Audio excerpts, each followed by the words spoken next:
can't be here because she's in Mexico, but she's still sponsoring. So if you don't know Tara with Fidelity National Home Warranty, she is a gem, a person, and you should get to know her. But please use her, and she's the reason we have food out there for you. So after this, go ahead and grab some food. So, thank you, Tara. TCPA, just so you know, don't spam people. We don't want to get sued. We don't want you to get sued either. That means if you're auto dialing 3 people and hanging up on people or mass texting people you don't know, you can actually sue them. So if you want to, like, those texts you get, like, do you want to sell your home for cash? You can actually sue them if you want. So not saying you should do it, but you can. So please don't violate TCPA. And I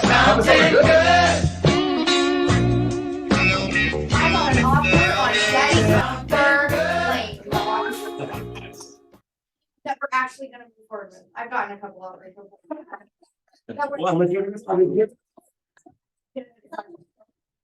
Mobile home, okay, 6 months, I am so done. I sold one behind it in 2 weeks. at our, we have like 2 mobile home listings that have been like stuck on the market forever. It was yours and Steve T's been stuck on the market forever. It's gonna be there. Yeah, no. The market is picking up because the other one got a contract. 60, I'll take. offers. If you were, I don't know if you saw the stats, but if you're under 500,000 in price, you are getting multiple offers. I can tell because I watched the numbers on even in our offices. I've seen 21, 17, 13 offers on listings on our listings. So just know it is hot out there. If you are not getting buyers in your business right now, it's because you're not talking to people because they are out there like bees. I can tell you, my real estate team just yesterday, they called for 2 hours. My team leader, Rich, he set 4 listing appointments from calls, calling his database. He got a 5th one he went to go to lunch and talk to someone at lunch and got a 5th one. Is that just from his sphere then? His sphere, but also I can tell you, my buyer team, I have 2 buyers, they have called what we call our lead pool. And I just want to know, my lead pool is like old leads. It means people that has not ever, we've reached out to them, we've mailed them, we text them, we called them, they have not responded to us. We have no relationship with them. We call them the lead pool. We call it the old lead pool because they're literally leads from like 5, 6 years ago forward. So it's just like, and they're just calling by last name. They're the A, they're just calling through. Yesterday, one buyer's agent set 3 buyer appointments. The other set 2 buyer appointments from calls yesterday. We literally set 9 buyer appointments from 2 hour calls. I just want it noted. Spring has sprung. Yeah. Despite the rates, people are actively buying this home. They kind of acclimated to say, this is the new reality. And my life still needs to move forward, right? And they're making it work. And it's not just dream, it's everyone's still trying. So please, please, please, if you're not experiencing growth in your business, it's because you are not doing enough contacts. I'm just gonna, like, it's literally there. I'm literally calling old leads, like they clicked the Facebook link 3 years ago. Does that make sense? And we've even got people like, oh yeah, we did buy a house 4 years ago, but now we want to sell. And they don't even remember their old agent that they bought it with, right? So literally we're getting that. So, okay. Anyone else tell me something good? Some good. I had a great farming seminar at your second. Yeah. So oh my God, it is mind blowing. We have a good crew in there, but if you want to know how to farm at a high level, Great talk turnout. to this guy. No.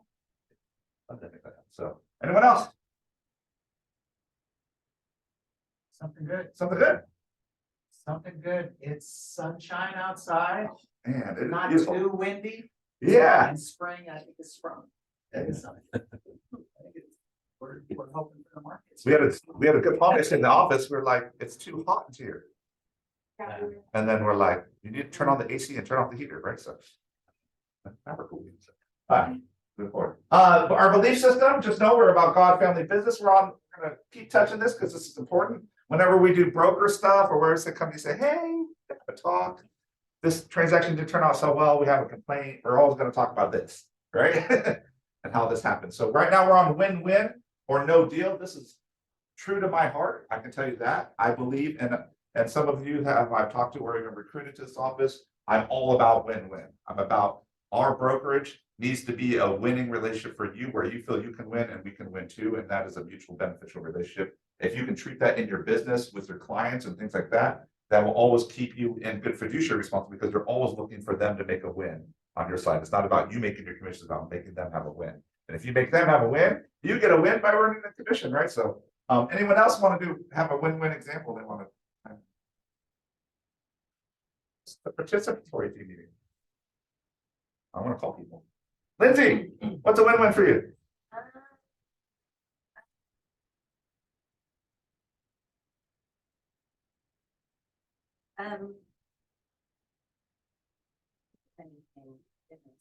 Well, You want me to take, I'm working on one right now. You know, we had a home on the market. We took an offer close to list price, but we're clearing the pest up front. It's like a lot of work, right? Buyer comes back with a repair request, and it's like things like putting a cover on a junction box, which Home Depot, 52 cents. I'm up in the attic, screw, you're done, right? So it's little things like that.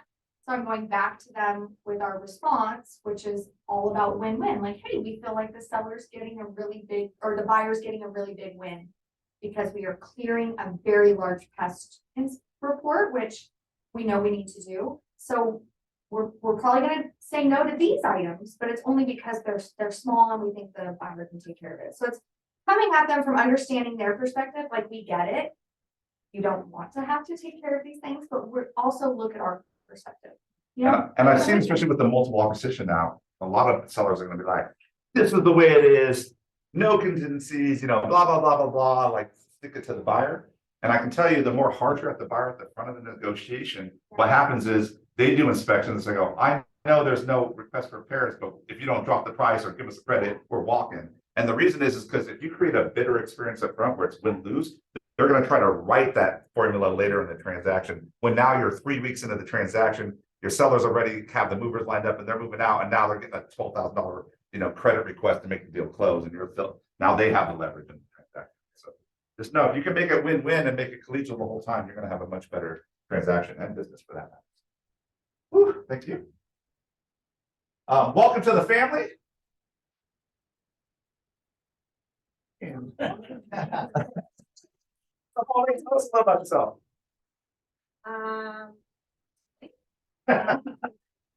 Fair Oaks a few years ago, love it, I came to the Bay Area. Never knew there were so many trees, I never wanted trees in my yard, I thought they were messy, now I love them. I'm into pugs, always have a pug.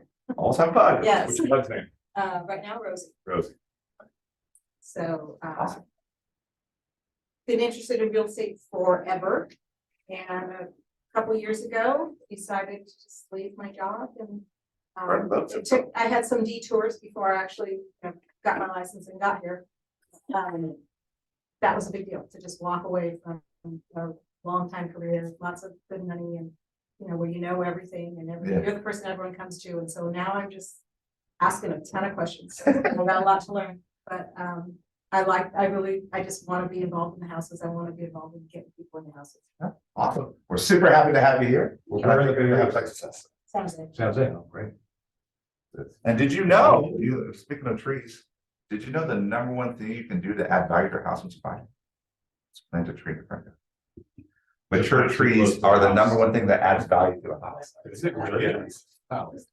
Did you know that? The long term, if you look at, you look at the long-term value of a house, there's normal appreciation, but what moves people to more likely offer a higher house is actually mature trees. So. My husband walked into the backyard, it was over. We saw the trees. Have a look at the kitchen. House. That's the thing. I look for trees, and then if there's not trees, I immediately plant trees. Even on our house, backyard, I put palm trees. I was a little skinless. I need skinnier trees, so I put up palm trees. Number one, that guy. Simple, actually. And then wait. Water them and wait. Yeah. For front yard and backyard for free. I've done it to you, and then all you have to do is dig it. Yeah. Say that one more time. Two trees per front yard and backyard as per yard. Okay. And so I got for my duplex, I got 2 for the front and 1 for each front and 2 for the back, so it's 3 total for your yard. And they give you baby trees, or you can pick a different. Really? And what's their incentive? What's the benefit for a shade? Benefit. A shade on the house dramatically reduces your bill, right? Dramatically reduces. Is that true? If you ever been in a house that has great shade for the house, you'll be amazed how much it saves you money in there. Because I went from a shady house to a non-shady house, it was dramatic. Hi, I'm good on trees. Thank you. All right, congratulations. We have a capper in our midst getting 100% commission. Congratulations, Chris Mayer. If you don't know Chris, he doesn't come in that often because he only sells like new homes. So he works with a developer and they build and sell brand new homes. And he just sold a home for like $1.1 million, and that put him over the top. So if you're interested in knowing what it does, I'm happy to try to make a connection for you. So congratulations, Chris. Just closed from March 30th to April 12th. So just in the last couple weeks. Pretty good. Christina Gold 2, Chris 1, Josh 1. Congratulations, Josh. Laura Miller, Sarah Henson, Jake DeRosa. Congratulations to everyone on their closings. I want to see everyone's name on this list next time. Working on it. Let's make it happen, man. Spring has sprung. Let's make it happen. So, all right, picture listings. Anyone got listings?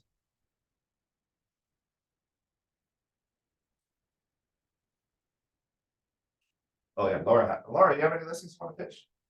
She does listen. Yes, I do. If I have the opportunity to do so. Oh, I can't see it. Oh. Hello?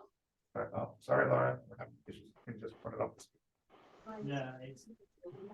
Oh, sorry. Just so you know, we have still that 1.1 million listing coming up in West Sac called The Rivers. It's a gated community coming in. And we would love to have an offer for you. They're willing to entertain off market. It goes live in late April, in a couple weeks. 5 bedroom, 3 bath, den, office downstairs, plus a loft area upstairs, private on a private park. That's it. Love to have you there. 1.1. Let's make that happen. Bring me a buyer. Lindsay, I want a buyer for that within a week. Okay. Call people in West Sac and give me a damn buyer. I know you've been called, right? Yeah, exactly. So give me a buyer. All right. Anyone else pitch the listings? All right. Vince, our tech trainer. Great photo, Vince. Right? He photos well. It's like.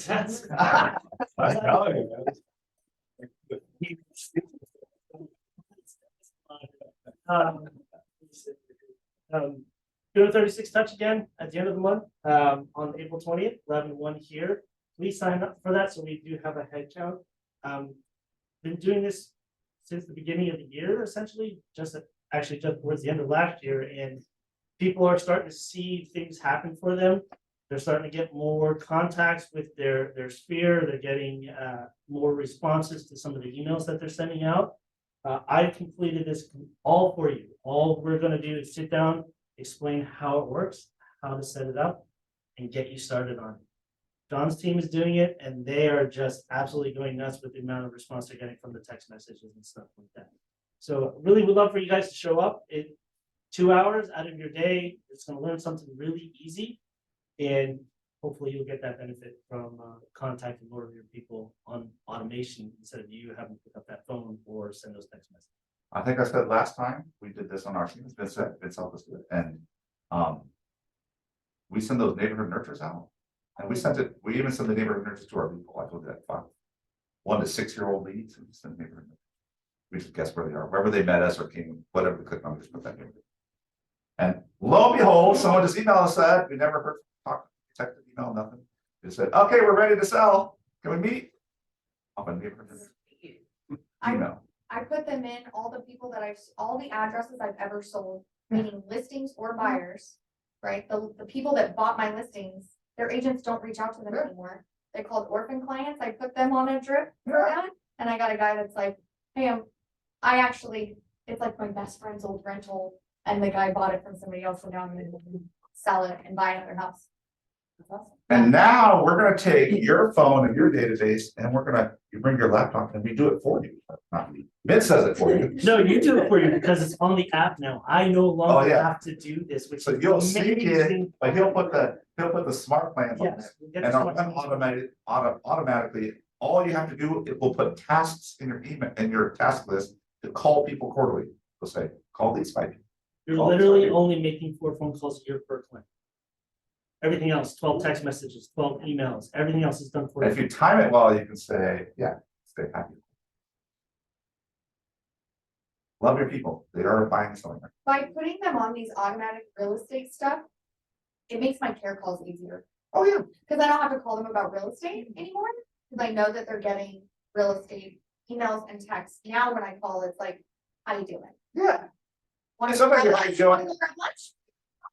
Like, How's life? Hey, did you get my neighborhood nurture? What do you think of it? We just updated the page. We said talks, and they're like, oh, actually, I did see that. It's pretty awesome.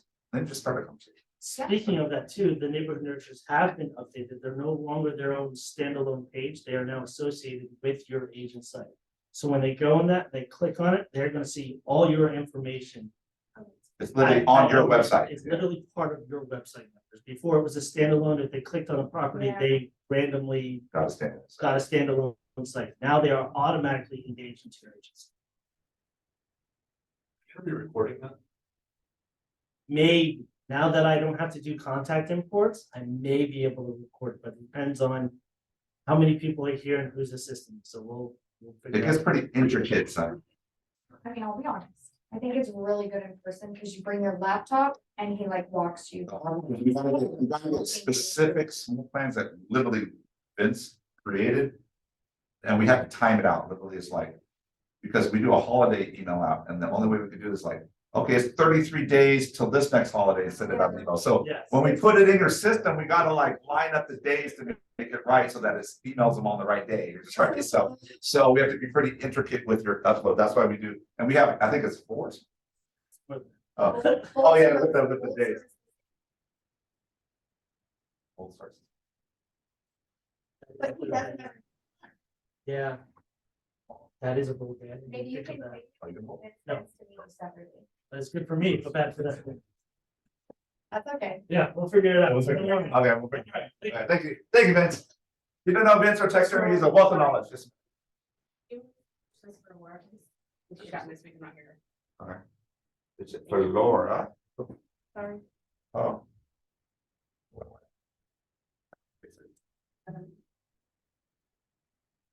You can pitch it for Laura. Yeah, pitch it for Laura. So what does Laura have?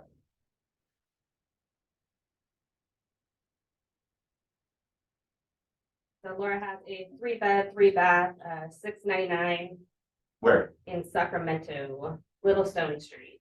What's the? It is 95835. Oh, what? Our neighborhood. 2200. It's taking my inventory. What the hell? It's not Laura, it's taking my inventory. That's okay. That's in North of Thomas, if you don't know. 3-bedroom, 3-bath, $685. 699. $699. Awesome, congratulations, Laura. So that. Okay. We're gonna bring buyers, so. I don't like when people from my territory take my business. But they're not my business, you know. Our client portals have been updated. We just talked No, this is full spectrum. Oh, yeah. So if you are engaging with Kayla and Gavin Full Spectrum Marketing Services, and some of you who onboarded, you'll know because you went with them and they made your business card and things like that. If you're currently working with them on any projects, but you scan, we had to put portals that are on the hub. There are portals on the hub, one for residential and one for commercial agents. There's different marketing packages that offer for each agent. And so, but we had to password them because there's some private stuff on. So just so you know, you can scan it, go to the hub, the code is 4080, you can log into each one and you can do orders directly through the hub now for any materials. 24-hour turnaround. Bless you.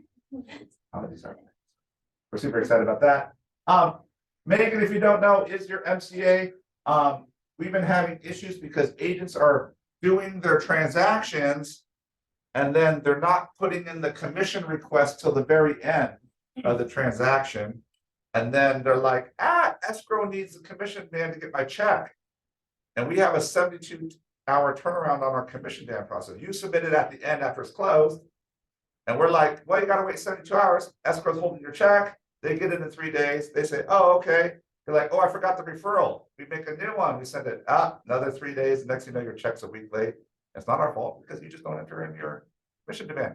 We ask, and you'll get an audit ask if you put in a transaction and command. The auditor will send to you, say, if there's no commission submitted, it'll say, please submit your commission demand. We ask for that done in 3 days. If that happens, then you have happiness on the backside.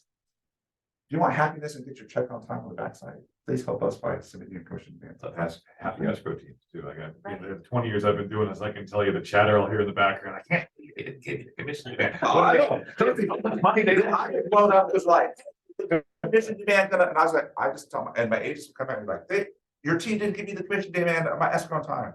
I'll go back. I'll look at the timeline. No, whoever is submitting your commission demand submitted it 2 hours ago. That's why they don't have my commission. And they're like, oh, so why don't you talk to your person? It's not us, it's your person. And then I was like, when did you get that information to your person that was supposed to put it in? Yeah, exactly. So don't point fingers, point at yourself, right? So, all right. Conversations that convert. Amy, Main Street Coach. Yes. Okay. Hi Zoom. Excited to see you. Hi people.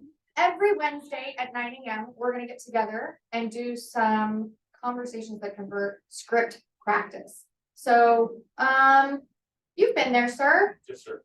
I actually like that. I actually like that. So how'd it go? It was educational. Okay, and what was it like? What was what did we do? We did some script practice. I love it. Very descriptive. So we open it up to everybody to say like, what are you hearing? Because there's really no point in practicing a bunch of scripts that don't apply to what you're currently hearing. Does that make sense? So I'm gonna ask, what are you guys hearing? And then I'm gonna write down what everybody's hearing and I'm gonna find script. I have the scripts. I probably have something that will cover anything you need. And then we all try them. Like I'll be the agent, you be the agent. And then you be the buyer, I'll be the buyer, right? And we go through everyone. It takes about an hour, 45 minutes to an hour. But it's turning out to be really valuable for people because if you practice on us, you feel so much more confident going out there and having those conversations with the people that you don't want to be practicing on. So I'll see you. So it's super easy to engage no matter where you are. Yes. And if you are talking to people and not having success converting, then you should get on this class. It will help you convert. I can say we do an accountability group and other things with my team right now on conversion rates, although it is improving with spring edge. But the average, depending on your lead source, you're talking from Sphere to my database to open houses to like internet leads or social media leads or cold calling. Between those, it's averaging right now about 30 to 50 contacts, not calls, contacts to get an appointment. I was gonna say, if you do it on, so I made 200 phone calls yesterday, circle dialing, but they were expired. And basically got F off because I've had like 25 realtors call me because everybody's doing it. Yeah. And so I think that the script that I would need is Perfect script for was that. perfect. So, and you were getting that, if you're getting that, talk to Amy, there was a perfect script for that, yes. We can help you stop And getting. it's not- calls. Absolutely. Yes. And it's not, just new agents. We had Alita Sage, who's a capper, and an up and comer Luke Benson on there too, who are experienced in doing transactions, so it's good. And Luke, last week, he did 168 contacts, 4 appointments, calling cold. With scripts. Definitely. It's good. All right, so that's not your list. But help us. Amy does a wonderful script process. We have 2 events. This is virtual, April 20th, virtual event. Gene Rivers, if you haven't done one with sellers listing planning with Gene Rivers, if you feel that you don't have listings down, or you don't know how listings should happen, or how to get listings and how many of you say, how do I market for listings? We all know how to market for buyers, right? The ads out, great. dream program. I got this new listing. You know how to, it's easier to get buyers out there. How do you get sellers? Go to this, trust me, my team. We went to this last time with Gene Rivers and we revamped our whole seller side of the office. Everything's happening on April. I guess so. Gosh. No, this needs to move this train. So we're not moving Gene, so. Yes, and then also train the presenter. This is with Zach. If you want to do this, this happened in the Upco Market Center. If you're interested in learning how to present better, you want to do home buyer seminars, you want to do things where you can show up well and talk to people well and feel engaging in your presentation. Train the presenter. Trust me, I went to this. I thought it was a good presenter. I went to this with Zach, and I was like, "Whoa, I have a lot to improve on." So, please join that. It does have a cost because it is a 2-day affair and lunch is provided. Zach is amazing. Yeah, Absolutely. he is much awesome in that. Okay. Red Day. Okay. We need you all at Red Day. We are supporting the SPCA. We're going to go there. There's going to be animals. We're going to help clean up and do a lot of stuff and help the community. If you don't know Red Day, it is our annual give back day. We're also going to donate money to them for help. If you want to be a part of it, it's going to be super fun to you. We're going to have lunch there as well. So we have 2 shifts in the morning and the afternoon. So please sign up. We want to have great participation in this. We actually do have a cap. I think that 50 volunteers were capped, and this is both offices doing it. So we will probably max out. So if you want to, please sign up. We'd love to see you. And I don't know if you've ever done Red Day. It's super fun, super rewarding. You feel awesome. And trust me, it's not going to slow down this. And what you should do is really take pictures and videos and post them about what you're doing for love, right? And you get a shirt. Oh, yeah, you get a shirt. Yeah, and they did assure us, they will bring animals out while we're working that you can. Awards, sorry, we're gonna a little late. We're bringing both your January and your February awards, even though and not March quite yet, but we're catching up. So sorry, we've been a little remiss on this. But our January awards, congratulations to our top 5 in here. Congratulations, Josh, #1 in January. I bet he did not. Congratulations. Number 2, Jake, Jeremy, Christina, and Claudia Florence round out our top 5 in January. And congratulations to our $1 Million Club in January, which was Josh and Jake DeRosa, both over $1 million closed volume in January. Who doesn't want that, right? Who doesn't want that? Josh, how'd you do it? How'd you get #1 in January? When no one was buying or selling and rates are 7% and referrals. You're calling your people? Yeah. You're just talking to your sphere? You're only. Just call your people and guess what happens? They want to buy and sell, they refer you out. Good job. Recruiters in January, congratulations to Claudia and Lacey refer. I don't know, but we reset a lot of the finances. We have disappearing cap. So if you refer someone in, if they're a brand new agent or less than 3 million bond, we take $1,000 off your cap for the next year. If they're a cap or 3 million or more, we take a quarter off your cap. $3,750 off your cap for that year. So you theoretically could refer in 4 cappers and you would cap on your first transaction. It would be 0 cap and you would be at 100% of your first deal. Right? That's so congratulations, Claudia and Lacey. Our February awards. So here we go. Top 5. Laura Miller, our top individual agent. Actually, Laura was a top individual agent in this market center and even at Sacramento. Both combined. So over 300 agents. Laura was our top individual last year. #1 again, Robert Meyer, Christina Gold, Chris Mir, Jeremiah. Congratulations to everyone on being your top 5 in February. I know and I'll tell you, Laura works off referral. #1 listing agent in our office, both offices, works off referral. So love your people. They will love you back. All right. $1 Million Club in February. Congratulations to Laura. Over 2 million in 1 month. Is that good? Who would want that? Yeah, exactly. Right. 2 million. Well, congratulations, Laura. That is awesome. But okay, we're going to teach you how much time do I have? We're talking about real estate investing. This is a strong passion of mine. Okay, I invest regularly in real estate. I wholeheartedly believe that if you can add this knowledge to your base as an agent, you can service more clients, you will convert more clients. And also you will start wanting to invest yourself, hopefully. So let's talk a little bit about that. I'm gonna go, this is really an intro. I'm gonna go over the baseline of what different ways to invest right now, how people are looking to invest, how agents are and people are investing right now. So let's talk about this. Oh, a little bit about me. I started in 2008. I don't know if you remember 2008. Who's been around since 2008? Remember crash burn? We're all dying here, you know, everyone foreclosed. And I realized no one can get pre-approved, and I started as a brand new agent, so I started helping a lot of investors. Because I don't know if you knew, but Sacramento was really cheap at the time. Yeah.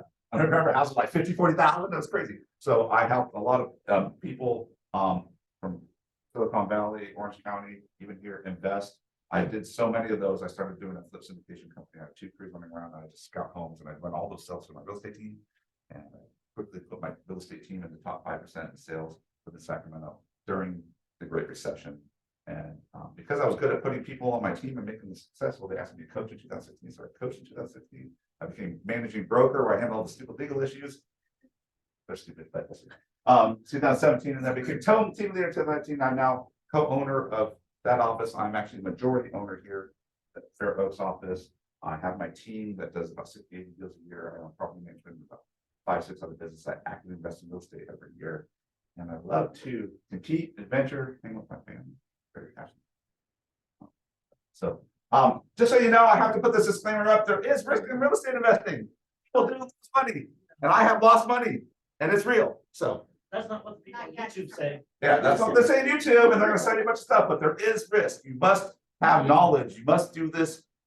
If you watch the numbers closely, you will be fine. But it's the people that make grand assumptions and they just want to make the numbers work because they're so excited about what they're doing. That's when they get in trouble. So do this correctly. So it's important to work with experienced professionals to help you to make informed decisions. If you are not experienced, come talk to me. I'm happy to help you. There are other agents that are experienced as well. There's other places we can get resources for this.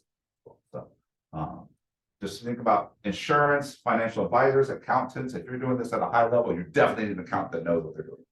This is a whole different kind of world.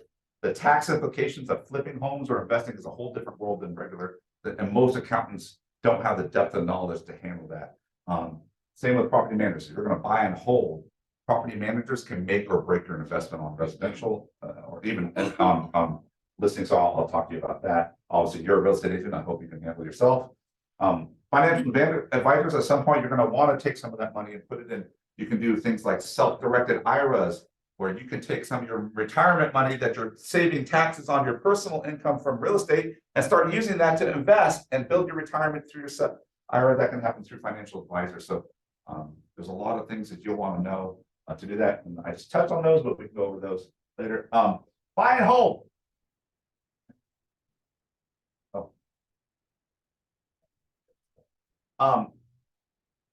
I just found this house, this duplex in West Sac, where this listed. I just want to know search duplexes. Found some. You saw it? Okay. So Sycamore needs a little work. $399.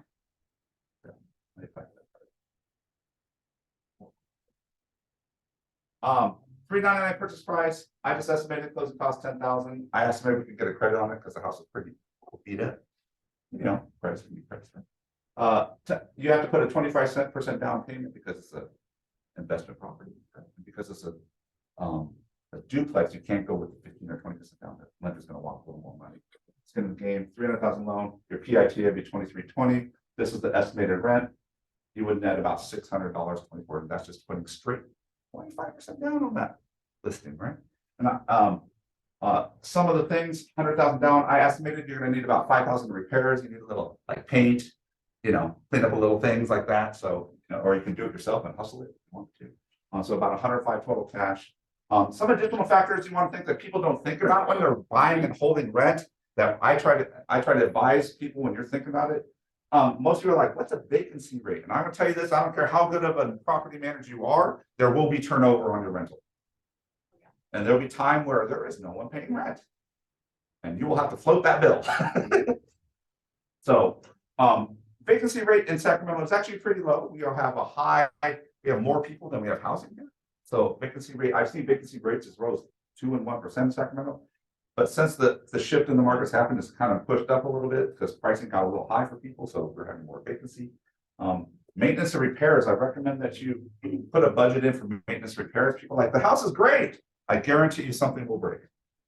Guarantee you. So I recommend if the house is already, you kind of went in and did the repairs that were necessary to make it highly functional and good, I recommend only about a 5% repair. If it is an older home or something that I didn't quite do, or there's some things that still not do, I sometimes bump it up to 10% because you want to make sure that you're factoring that cost in your profitability when you estimate buying the property. And for example, capital expenditures, a lot of people don't do this. If you're a savvy investor, you're going to want to make sure you understand capital expenditures. What does that mean? Big cost items that wear out over time. What would those be? Roof, My dad. HVAC, right? All those things, you know what they are. You're an agent. You know what costs a lot of money to do that, right? So what you want to do is go in there. You know, if the HVAC is 20 years old, it may still be working now, but like maybe I can home warranty triage this for 5 more years. But at a certain point, it's not going to work, right? It's not. Warranty triage. You know that warranty triage. Close your ears. You don't know that. I'm going through it right now. Exactly. What I'm talking about. So home warranty triage, but I recommend that you factor in those costs. So when I if I'm buying and holding a rental, I estimate the roof. How long before I have to change it?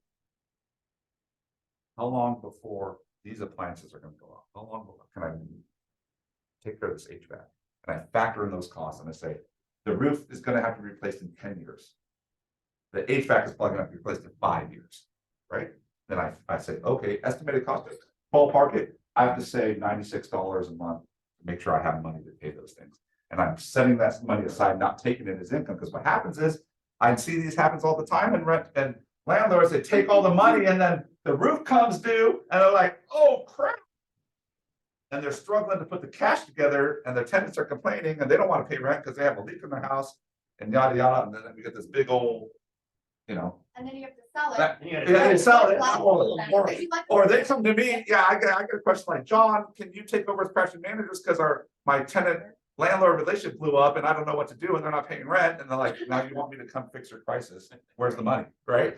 And that's what I tell them. So if I factored those in, it would only net on this property $248 a month if I factored those things in. Now, this is a cost that's just a fictitious cost.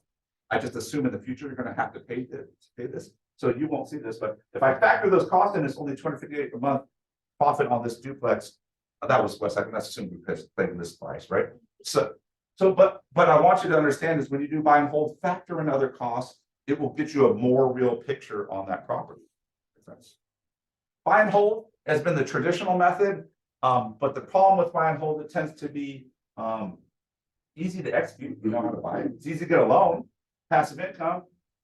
There's some beautiful benefits about buying and holding on the tax side.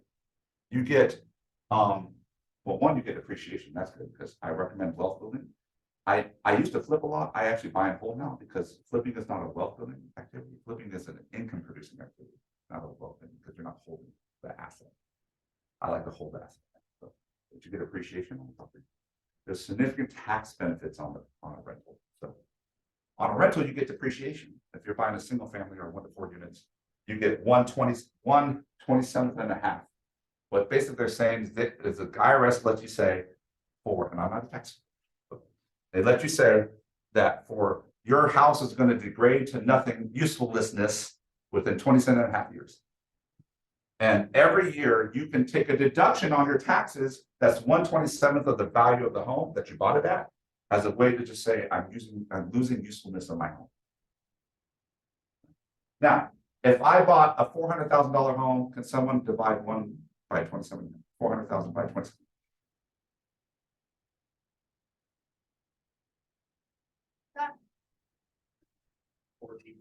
14,500. Okay. So I run this, say I bought this rental and I'm clearing a little more than that because I'm saving this money. So I actually have the cash.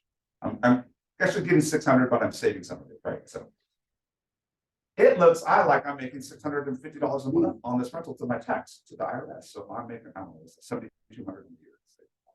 $7,500 on the year I'm making on this property. but I just now get a $14,000 rebate. So on this rental, even though I'm making money, to the IRS, I'm losing money. And so now I got a deduction that clears all the income on this and makes me look negative on the property. And so I get a deduction on my other income because of my rental, and I made money on it physically in real dollars. That makes sense. So that's really the big benefit, right? Because if you had 100,000 and you're only essentially profiting like it's gonna take 35 years to get your 100 grand, 105 back. Yeah. So the depreciation is the benefit, not. Yeah, so there's two, like, yeah, that's the benefit of it is this, the benefit is time and wealth building. You'll get the appreciation. You know the market will go up and continue to go up, and it might go up like this, but you know if you waited 25 years, it will be way higher than it is now. You just know that, right? Also, you'll get the tax benefits on the way. If you hold it for 27 and a half years, you're gonna get that deduction for 27 and a half years. So say I'm gonna have, so that's what I do. I project my holds. I'm gonna hold it for 25. I'm gonna milk all the depreciation I can out of the property. I'll get the depreciation benefits. I actually go and I'll show you on Burr, I pull out money, so I keep it real tight so that my income is on the property is always less than the depreciation. So every one of my properties rentals to the IRS looks like I'm losing money. Because I have income over here on my real estate side that's taxed very heavily, right? And I need to offset that. And now my rentals offset my real estate income, right? So, okay, anyways, but that is the real, so the realtor benefits are that tax benefit and the appreciation of the house. So now I'm getting less taxes and my appreciation going up, value up in time. I will say there's an additional tax benefit. If you don't know this, when they passed the second COVID relief package back in the day, they actually helped a lot of landlords because they said a lot of tenants weren't paying their rent because of COVID, right? So they helped landlords. They said this, we're going to pass this package. You get to take bonus depreciation. And they said for the next 3 years, you can take an extra 100% of your current depreciation. So you said 45 depreciation for 2021, 22, and 23 this year, you could take 100% more. So I could take 45 and another 45 deduction. Just as a bonus. Thank you for being with me. Next year, Does that shorten the 27-year No. timeline? it's just a bonus. So it's like 30 years. Depreciation schedule. Yeah, I mean, if you want to add it up there, but it's just essentially giving you an extra bonus because you're a landlord and you're having trouble during COVID. That's happening this year. So if you have a rental right now, I have my rentals, I'm getting 100% extra bonus off whatever 127 is. I get times it by 2 per property. Okay. Not only that, next year in 2024, it just doesn't go away. 2024 goes to 80%. 2025 goes to 60%. 2026 it goes to 40%. 2027 it goes to 20%. 2028 it's gone. And that So includes- you can even benefit going forward. Is that new acquisitions too? Yeah, it doesn't matter. If you collect rent, if you own a rental property this year, you get to depreciate that property for the time you own it, based on the purchase price. And you get to take your bonus depreciation, whatever that amount is, bonus. How's that sound? Amazing. Okay, so the hard part about this is, and this is what makes it hard for people to invest this way, it takes a lot of 105,000 to pull this off, right? And I gotta park the money in there and it stays in there, right? So a lot of people have trouble because of what we call it in investing, the velocity of your money. How much can you make your money work and repeat and repeat and repeat for you? That velocity of money is really slow because you park the money in. You can get the money out, but you're gonna have to refi to get it out, right? And you already put the loan in, so you're gonna have to wait for it to appreciate so that you can get some room, so you can pull it out. So a lot of those things, that's the cons of it. The benefits are tremendous, but the con is you just gotta wait. It's a long-term strategy. Gotta wait and just be consistent with the property. Cool. House hacking. This is a way for those of you who don't have the money to get started. Actually, my TL is my team leader of my team. He is house hacking. So house hacking is a strategy where someone buys a property with intention of living in a part of it while renting the other parts to tenants to offset their housing. So that's a game. I know, Amy, you did that with your first duplex. You're doing it now again, right? So yes, Amy is a house hacking fool. Unfortunately, my wife is more of a we have a house and that's what it is. So we house hacked a couple times, but now I'm stuck in my house. Your house hacking still. This is a great way, especially if you're an agent. I found this very way, and especially if you have flexibility on where you live. Man, this can work really well. House hacking. So what does that look like? Example, some of my purchases duplex, live on one side, rent the other out. This can help reduce or eliminate your monthly mortgage payment. You stay there for a year. And now because your rent is reduced, your housing costs are reduced because you have someone else paying your rent or part of your mortgage or all your mortgage. Now you can save money quicker. So your next down payment becomes much easier to make happen. And the best part is these are owner occupied purchases. What does that mean? We all know 3% down, 3.5% down, 5% down. Our team leader has a VA loan. He's buying a fourplex with a FHA loan, 3.5% down.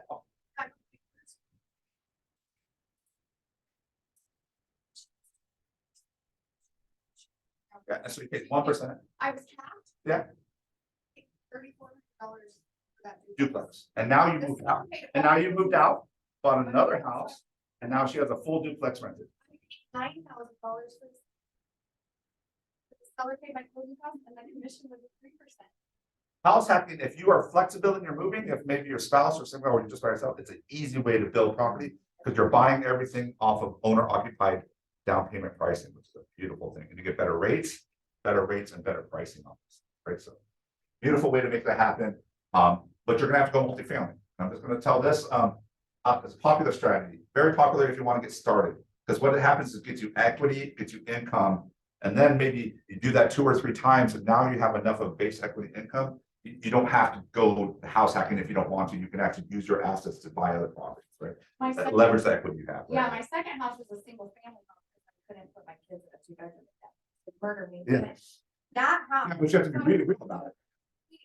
My plan, but that house, I'm actually fixing it up right now. By the end of the year, I'll be ready to rent that out and we'll go buy a house that I actually want to live in for a while. And then I'll start doing that. Yeah, the other stuff. Yeah, so house hacking is usually an entry level kind of investing proposition. And we've used this with investors, especially if they're single. If they're single and says, do you really care where you live? And you know, they're kind of, I don't care. I just want to own a home. Then I say, hey, we should house hack. They get really excited. Now you're getting multiple purchases, 1 a year purchases, right? Now you're making clients buy multiple homes at the same. So it's a good job. So pros, easy to execute, better raise let out parents. It's a wealth builder. You're holding the property. You're holding the property, right?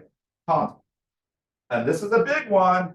You're often downgrading the quality of life you're used to because you're living in multifamily and you're close to your tenants. So you have to suck it up a little bit because you're probably used to your single life in your nice neighborhood. And I don't know if you know where all the duplexes and multifamily and fourplexes are in Sacramento. They're probably in a lesser quality neighborhood than you are in now. Right. And so if you're making that move, it's going to be a downgrade of quality. You got to be okay with it. Now, not saying that you can go find nice duplexes in Roseville and you can find nice duplexes in Pocket or nice areas, but man, you're paying $1 million to get that thing. So if you really want the number to work, yeah. Do you care about where you live or do you care about how much money you gotta pony up? Exactly. I'm from the neighborhood I bought a duplex in, but I lived in Roseville. Yeah. I lived in Fair Oaks down the street in a very, very nice apartment.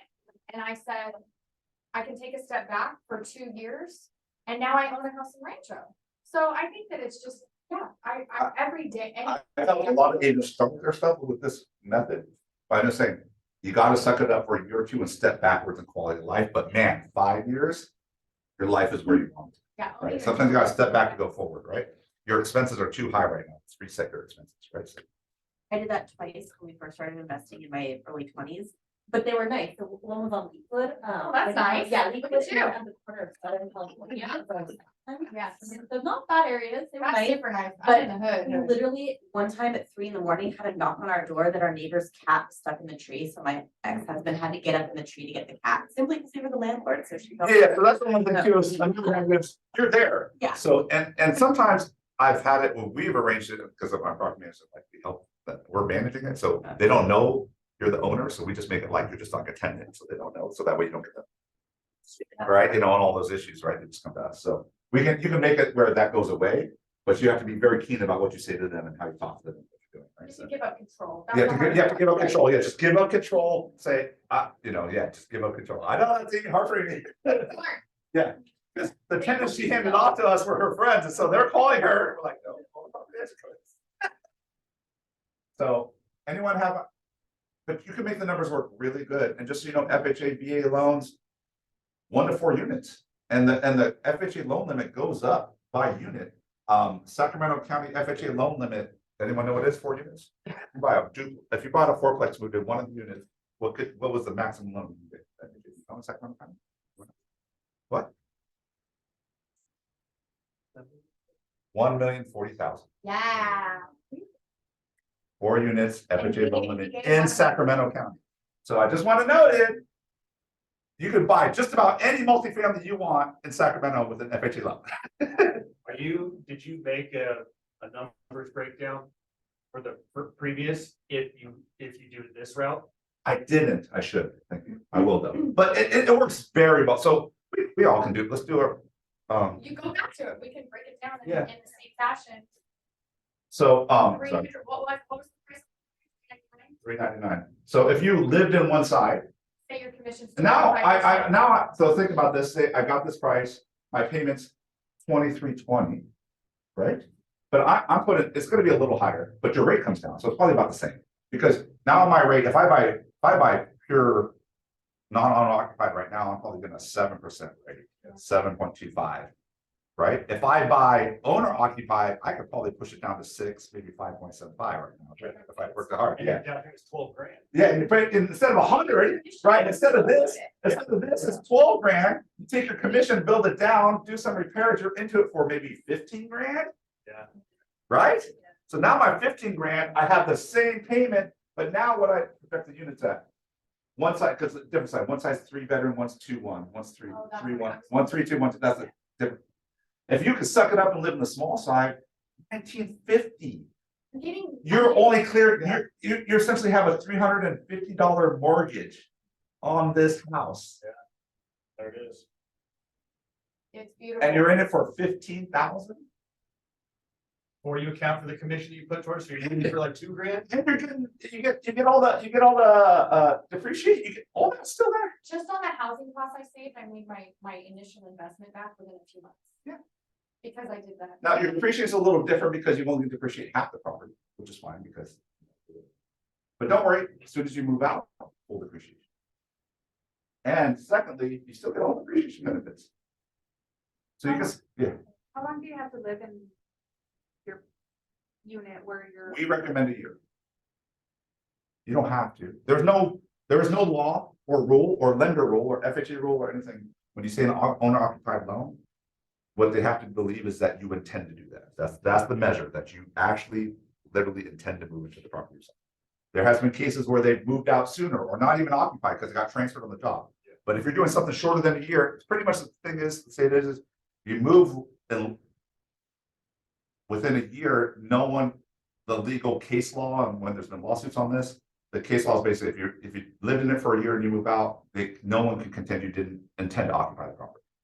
I've seen as low as 6 months, but it gets a little shady after 6 months. So most people would recommend living in your property.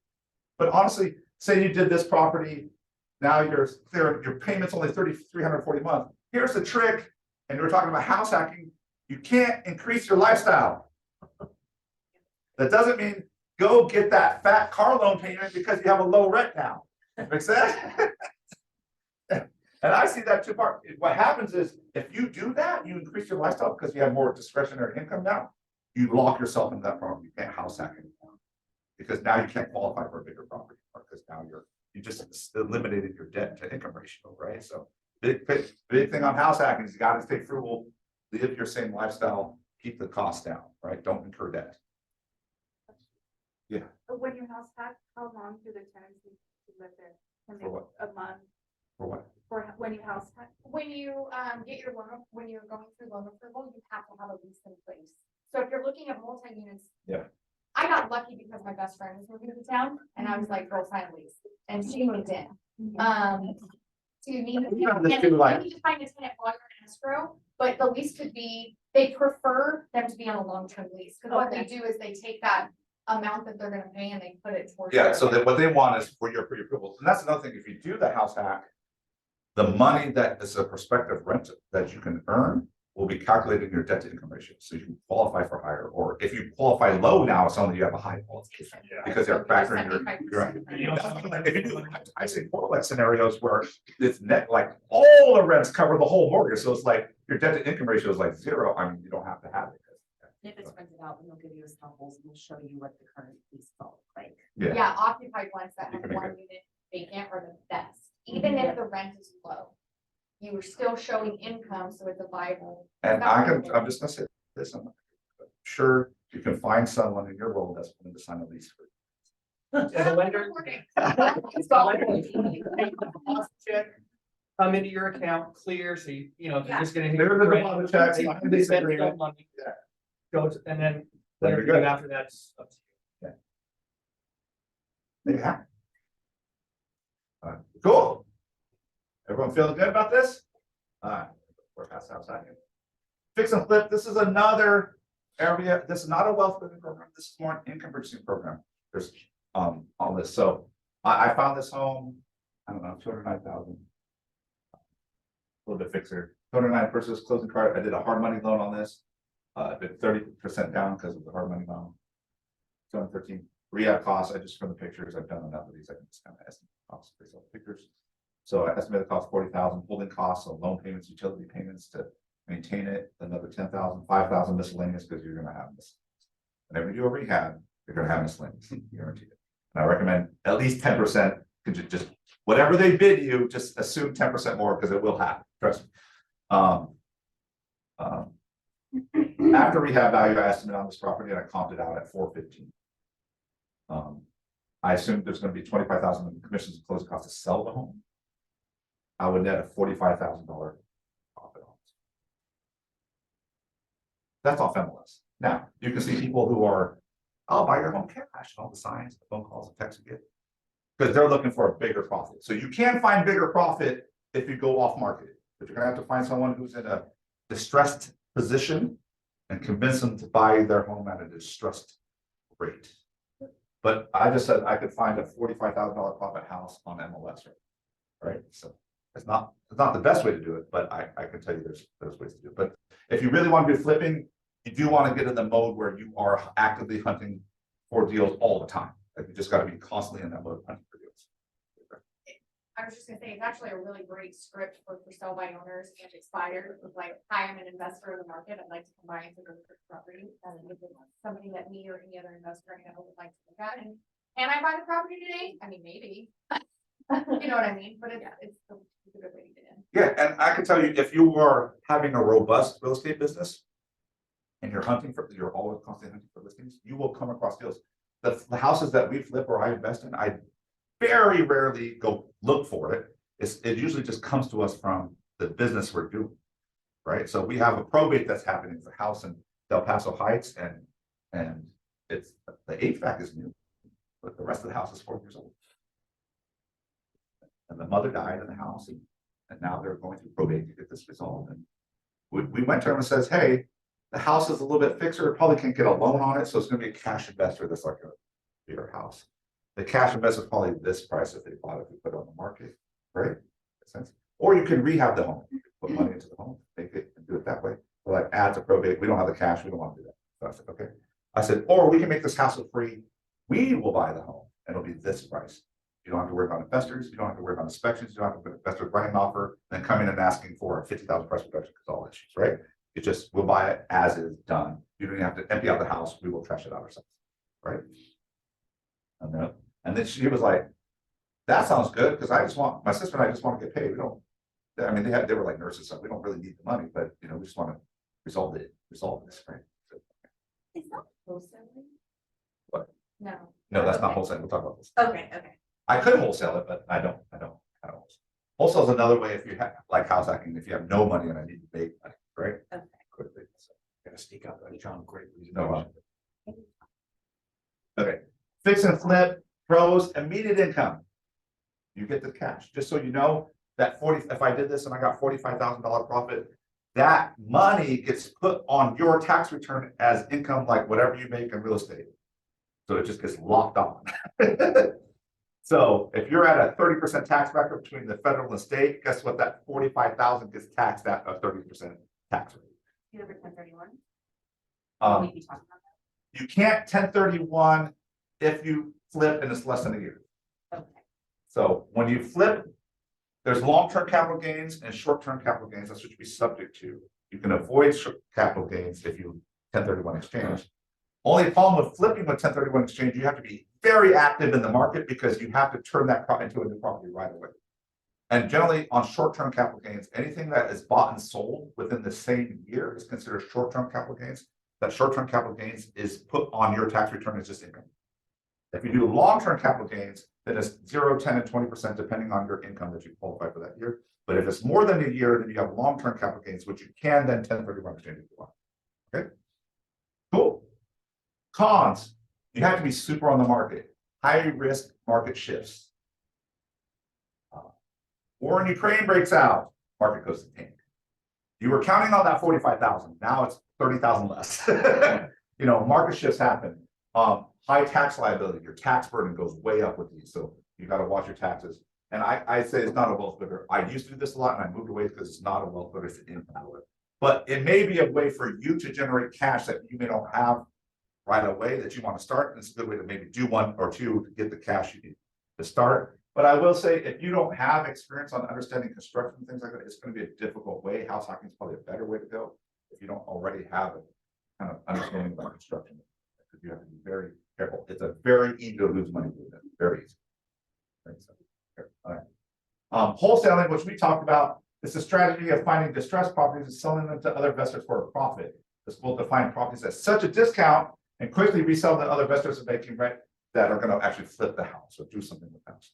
So some of the leads, some of the investments I get is I have wholesalers call me, says, I have a wholesaler. Are you an investor that's interested in buying homes? So I'm like, you give me a deal, I'll buy the home. Right? And they say, what are you looking for? I say, I'll look for this and this and this.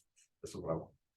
And they literally, and usually they have a headset and they're at home and they're cold calling people like all day, cold calling and texting. And what they do is they try to find a deal that is super cheap. And they try to talk the seller down, get to a deal, and they put it in contract themselves. They put it in contract, and then they call around and say they got it in contract for 300, and they'll say, hey, I ran the numbers. This house is a great flip. Pay me 330 for it. I have it in contract, and they assign the contract to you, and you pay a $30,000 fee, but it still works on the numbers on the backside, and you flip. Makes sense? That's wholesale. This is what a lot of people do who want to be investors, but they have like zero cash and they don't have a job to make cash. Right. I don't recommend you do this as an agent just because wholesaling to be highly successful, you have to be on the phones 4 to 6 hours a day, just calling people to find enough deals to make it work. Because it's not just any deals. You're probably talking 1 to 2% are going to even talk to you about this process. And probably it's another 5% of those are actually going to convert to an actual deal that you can make. So it's a really number grinding operation. I've not seen anyone being successful in wholesaling unless it was a full-time kind of gig, right? But you can do it. If you do it full-time, I have people who make a lot of money just household. You can do it. But from a real estate standpoint, it's a lot easier for you to go sell a home and earn a commission than go grind out, you know, your commissions off of 600 contacts, right? You know what I'm saying? So what I recommend is get good at your real estate business, get commissions, and then you don't need to wholesale. But this is an option if you want to do that. Any questions? Wholesaling. Short-term rentals. This has been very sexy of late. This is Airbnb. You can get income that is really good. I've seen vacation destination short-term rentals. You can even do short-term rentals in Sacramento. Very popular rentals around downtown, midtown, especially because there's hospitals. You get nurses who want to come in, traveling nurses and things like that. You can do a lot. I know people who do it here in Sacramento a lot. Yeah, it's crazy. So, but the good part is the short-term rentals tend to be very lucrative in the rent. You can often get 3 to 10 times. I've seen it above 10 times in certain locations. Rent that you would normally get if you just put a long-term renter. So the numbers start working really good if you can go from long-term renting to short-term renting because they're paying for a week like a hotel, right? So you get a higher rates. However, you need to research. There's a site called Airbnb. It's a buttload of cost. It's like $700 a month to pay for this thing, but you need to understand booking rates. So they track all the Airbnbs and essentially they'll tell you what your booking rate, what you're likely going to do, seasonality on the pricing. So you need to know that so you can know what you're getting into on that. And those are going to be also, it's going to be a little more expensive because you've got to bear the cost of staging. You've got to put all the furniture in, and usually that's a $10,000 to $15,000 on top cost to get that house staged. as well, there's now more limitations to where people. Correct. So now because of that, there's a lot of restrictions on that. Sacramento City does have restrictions, you gotta register. Really, there's mild ones, there's some, if you go rural, they just don't have restrictions, or if they're very conservative. Red area, they generally don't have restrictions. You'll have your coastal communities, if you go anywhere on the coast, you're gonna have restrictions. And some are bans, outright bans, so be careful where you buy. Tahoe's tough. Oh, yeah. I bought Tahoe not knowing that. Oh, no, yeah, Yeah. that's what I'm saying, and if you're helping clients do this, you gotta know. If you're gonna help a client do this, you've gotta call the local jurisdiction and see what is your short-term rental restrictions.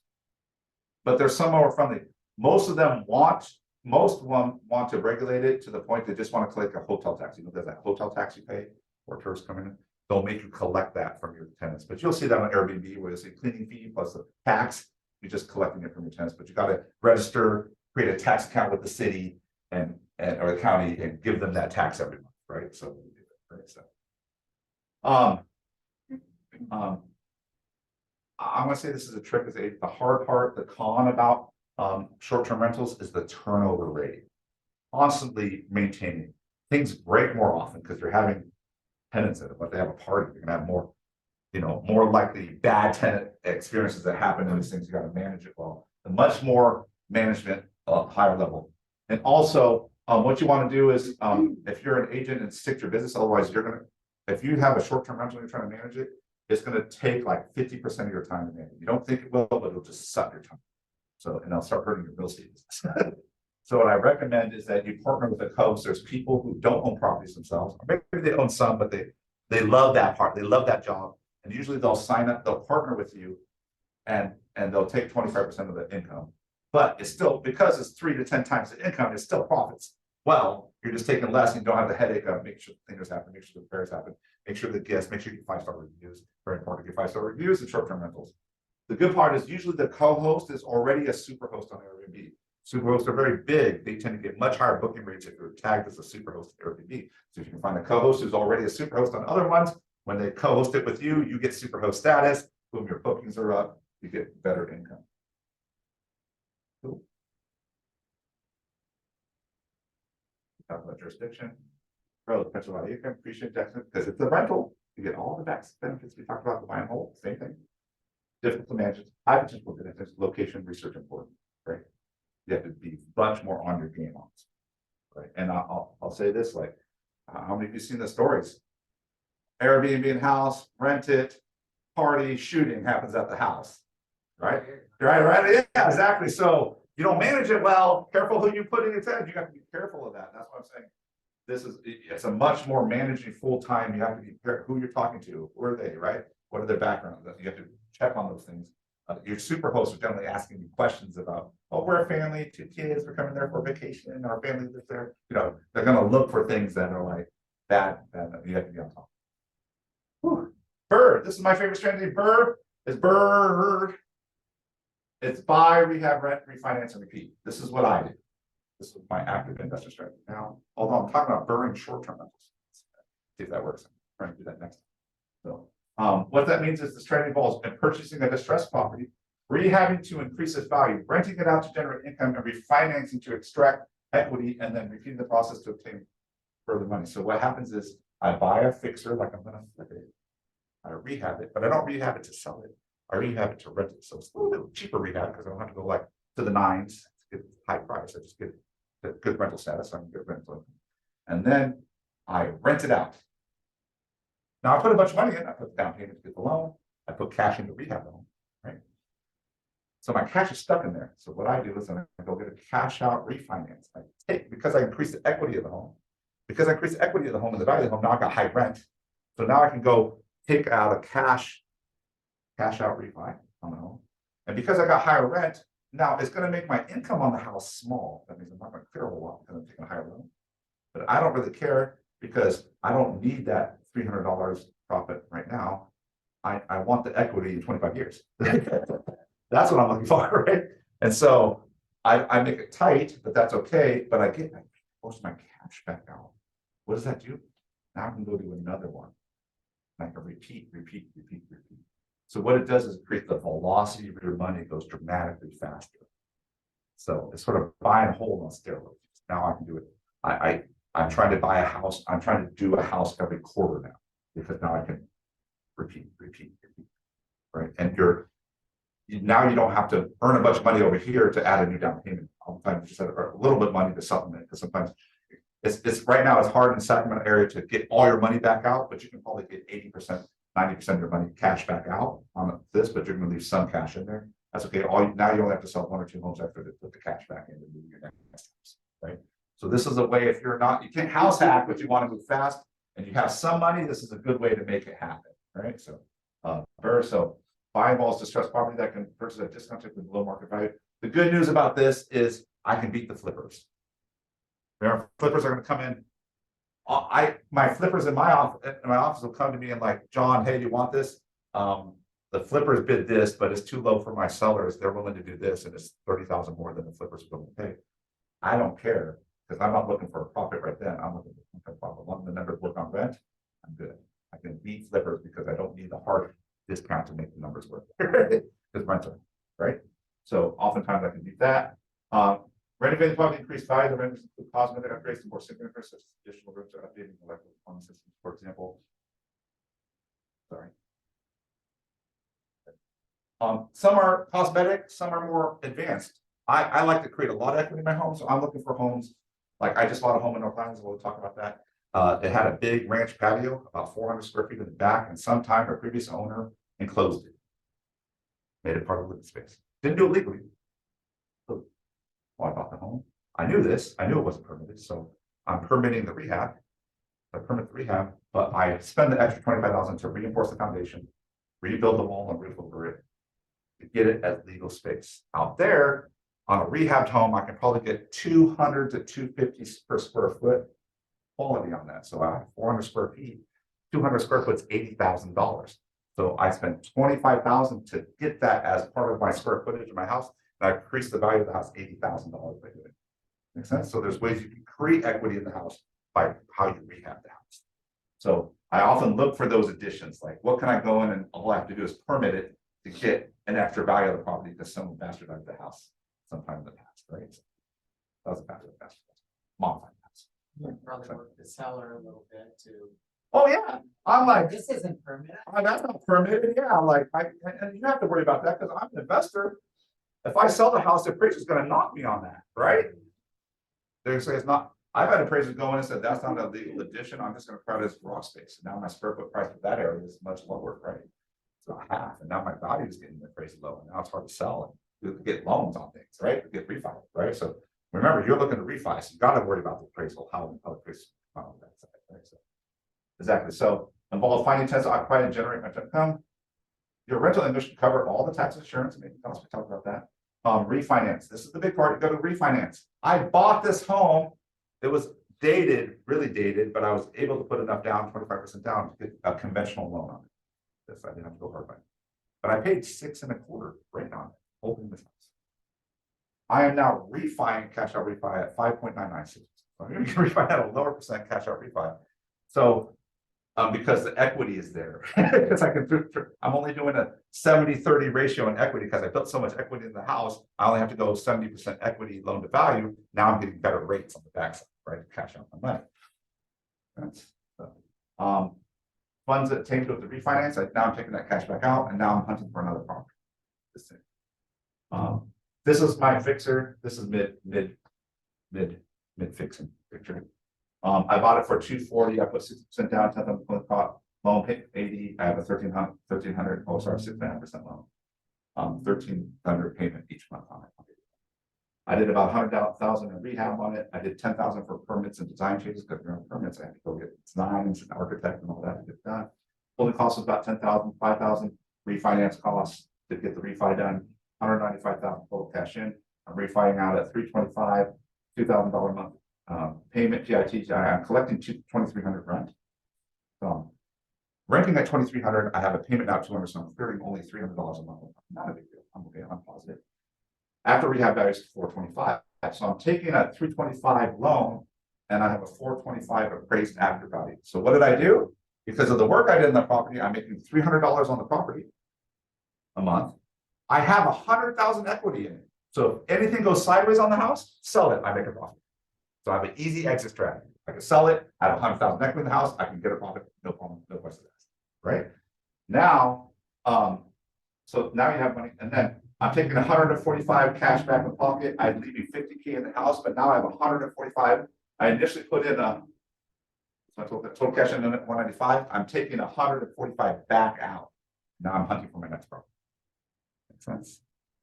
Now 123 in profit, and because it's a rental now, I get all the depreciation that I talked about the bonus, all that still applies. The best part is you also can get, and this is the advantage with rehab house, you get accelerated depreciation. So you have to go, this is special tax law, so you can talk to someone who knows this. People that just, there's accounts that just do accelerated depreciation. What that means is, because I've added so much in value, money I invested in the property. Remember, I bought it at 240, so the base tax value was 240. What I can say is, hey, government, I spent so much money improving this house. Now I've helped the neighborhood and make it better. And it's a nice neighborhood and housing. I benefited everyone and the government for making a better house and better community, right? And what they do is they say, okay, great. That depreciation I told you, that 27.5, you can chunk it and take it more upfront. So on this one, I'm talking to my accelerated depreciation guy. I can take about 80 to 90,000 of my rehab costs and accelerate it into the current year. And so I'm going to get my standard 127.5 deduction. I'm going to get the bonus 100%. And then I'm going to get an accelerated depreciation of another 80, 90,000. And so that will move me down tax brackets on my real estate side, right? Literally, I'm dropping tax brackets with this accelerated depreciation. That's okay. I am chopping years off the backside of that 27.5 because I'm taking it up front. But it's not a big deal. I'm chopping off like 7 years off of it and taking it up front. No big deal. I'm probably not, okay, I'm going to hold the house now 18 years. Does that make sense? And now you have a great tax benefit. You're getting a better tax return or pay less taxes. Now you can supplement your cash again and buy the next house. That's very strategy. Very cool. Cash and refinance. Just so you know, cash and rental financing, this house hacking, tap your equity in the home. I have my team, leader of my team, he is house hacking. He had his house for a long time, since 2012, built small home in the Thomas. He has equity. He got $100,000 HELOC loan on it. Because rents are high, he is moving out and renting the house, even with the HELOC on it, still making a profit. He still has, and he's taking that money, the HELOC money, and buying a house hack. He's buying a fourplex with that money.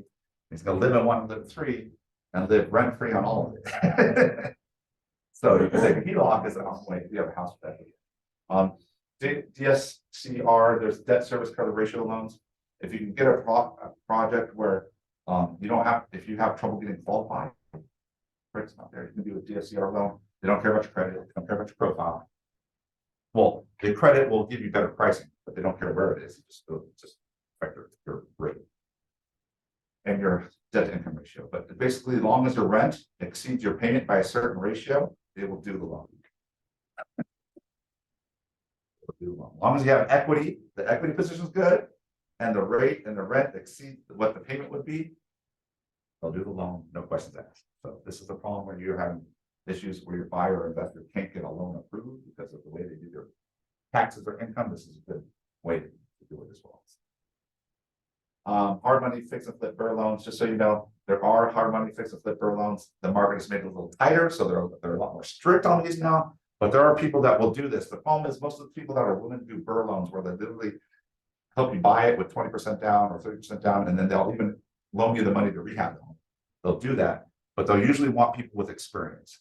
So they're not going to just do that for you unless you have a history where you can show, I've done fixed 5 BRRRRs, and here you go, and here's why, and this is why you should give me a BRRRR loan. Then they'll often, if you can show the history and the success, then they'll give you a BRRRR loan, right? So often a lot of times if you want to do this, you want to partner with someone, if you need to go the BRRRR loan route, that has experience and can get on the loan and do it with you, and you share the profit because they can BRRRR with you, right? And they have the credibility. So sometimes you can do that. There's even down payment private money loans. So if you get such a great deal and you want to do a hard money loan for 70%, you want to put 30%, and you put 30% down, 70% hard money loan to get this property, but it's a great deal. But you don't have the money to do the 30% down plus the rehab. If it's such a great deal, there's literally investors out there will pay your 32% down payment for you. So you literally, you're getting 100% financing, all your money's going to the rehab, and you flip the home and you pay everyone back at the end. Make sense? So, but you gotta have a screaming deal. That means all the numbers work, all the interest works, and you still make a profit at these points. So you gotta get a super deal usually in these situations. Questions? See, I like to compete. This is me and Rich, who's kind of talking about his house. This is us at Tough Mudder in Sonoma. If you want to go, it's in September. We're gonna be down in Sonoma. 5 or 10 miles, no, sorry, 3 or 6 miles. About 20 mud obstacles that are crazy. You get really dirty and rocks in your shoes. So that's a lot of fun. And that little thing right there is a little electrical scheme, like these wires hanging down, you gotta go through. These little hanger electrical wires and they'll shock you. I was like, I'm going through this, and you're at the end, you're like dead. This is at the very end. The finish line's right there. I'm screw this. I'm tired. I don't care how it shocks me. I started this. And it shocks you so much, it like makes your muscles twitch, and it made my quads twitch. And I literally just like went on all fours, just like because it just shocked me so much. So, and I kind of crawling through. That's what a taser does. Exactly. So just so you know, sorry, this is my team. We do appointments. So I do this presentation for investors too. So we have investors as clients and also if you feel good about talking about and script this on, you can also do presentations to investors. Any questions? How many homes do you have in your portfolio? Right now I have 7. 7. For I any have of a the question. oops, So when you're presented with a house, like as a realtor, licensed realtor, and you meet with a client that wants to sell their home. And you give them the option of, okay, I can list it, bring in a cash buyer, or I'll buy it. How do you handle that as a? So yeah, so remember, you do have a fiduciary to that client. As soon as you start presenting your fiduciary, look up for their financial business. So we call that, or DRE calls that an option listing. Option listing, which is legal.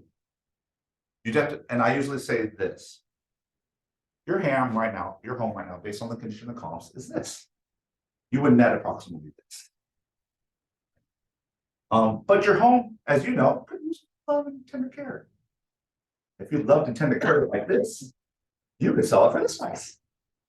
And some of my sellers like, that's cool. I have the cash. Let's do it. Okay, then we just do it. Sometimes I even say, hey, I tell you what, I'll put up the cash to do it for you. I put a lien on your home that says I get paid back at close of the equity. So I'm going to raise your value by $50,000 if we do the paint and the flooring.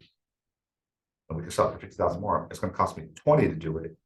You're going to pay me $20, but you're going to pay me a 10% commission, not a 6% commission. And it's okay, I'm taking an extra 3%, but they're still netting $20,000, $25,000 more than they would have. When I'm done, let's do this, right? So I did that. I also say, so, or sometimes they have money, and it depends on the person too. If I don't feel they're like super trustworthy, I won't offer that option. So you gotta feel that out. So I only offer that option to some people, not all. And then some people like, I don't have the money. I just want to get out. I just want this simple. I'm like, and I talk showings. If they're like showings are hard, I have dogs, or it gets really hard in the houses, they just want to move, but I don't care. Then I talk to them about, well, there's the other option. I can pay you cash or hard money. I'll buy the house. Just, you don't say cash, just say I'll buy the house. It's going to be at a lower price because I'm going to look for that after rehab value, which I just told you about. I'm going to use that as a way to get my profit out of buying your home. But you get super ease. I'm going to be like Open Door, any of those Zillow offers. I'm doing it, but I get the benefit. And they know. You say, I'm going to look to rehab the house. I'm going to look to do it like this. And I may rent it or I may buy it. So you didn't tell them what you're going to do. And they're like, I don't care. That sounds great. I just want out. I said, you tell me when you want to close. You want 45 days? You want a 2-month rent back? I don't care. Make this happen, right? And so those are situations. And I'd say 10, 15% off, like consider that option. Not a whole bunch. But if you do that on all your presentations, well, if the home is super nice, then I don't do that on a presentation. That's already done. But if the home has room for equity growth in it, then I do an option presentation. I say, yeah, 3 options. And I tell you what, the sellers love it. If you give them options, they're like, this is awesome. I don't just have to sell my home. I can do this or this or this. And they may not take it, but they like your customer, so you'll generally get the listing because they like how you give them options. And because you're giving options, I can buy your home, they're like, oh, this is a good agent, you can afford to buy my home, oh crap, it's a good agent, right? So, honestly, just, if they want proof, I have people that want proof. Go get a hard money lender to give you an approval. If you can get pre-approved yourself, just go get pre-approved yourself, say, here's the pre-approval, I can buy your. If you want proof, here you go, right? You're approved already, so there's ways you can just show proof if you love it, but that's how I do my we do option listings, and I teach my team, Rich, he does that, and he knows if it's a fixer or there's significant deferred maintenance on it, he's all about. We bust out a different listing presentation. Here's our option presentation. If somebody pays cash for a house, is there a time that has to be under title before they can do a cash out refinance? Usually the bank will want to see 6 months. Most lenders will want to see 6 months before you take cash back. I think it's a year now. Oh, yeah, yeah, they moved it up to a year. Hold on. Fannie moved it up to a year, cash out refi. Yeah, it depended. It was like if it's owner August 6th, it's owner August year. So something like that. But it's not a big deal. I mean, if you're house hacking, you're gonna wait till you're in. So on the Burr, it might matter because you might have that property occupied and done in 4 or 5 months, right? So, at that point, you're gonna have to cash out refi. But I don't know. I'm not even a year on this property, and I got approved for cash out refi. And we've got it, and it was on over 6 months, but under a year. So, yeah, because I asked one of my loan officers, I said, hey, is that true? And he's like, I think it came true, but I think there's only Fannie that did it. So there's some Freddie products that don't. So just, you want a broker, right? They'll find investors that are willing to do it, right? So, and this is Rocket Mortgage, 599, 75% cash out, 599. I like On occasion. When they, and here's what you want. Just right now, mortgages are way down. So lenders are fighting for the business, and they'll do like special price. They just put it out there, special pricing, just because they got a new investor, and that investor's bringing 100 million in, and they want to move it quick, right? So they just drop prices on certain things to move that money quick. And so work with your broker, especially if they're a broker, not just a broker, but they're a broker that can move wide. They can see price drop. Like I was talking about yesterday about this cash out refi on the home, and we looked at 4 different lenders and charged their pricing. And then I said, wow, it's really cheap right now. Lock it. So, make sense? Any ahas? Sorry, did I go? I don't know. Sorry about that.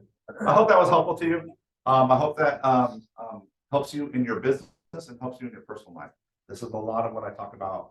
Once you start getting some money and some income in, and you want to start building wealth, I'm happy to sit down with you and talk about these strategies, what works best for you, what you're trying to do, and help you execute that strategy. And I've helped many agents and people execute the strategy at a high level. I made a lot of people love it. A lot of clients love it. I have a client that now owns 26 doors because he's like a supreme house hacker. He doesn't care where he lives. He grew up in the ghetto. He's like, I don't care where I live. And he just house hacks all over the place. And he house hacks like every 6 months. He's like, so. All right, thank you everyone. I appreciate it. Go sell some homes. Let's make dreams happen, right? So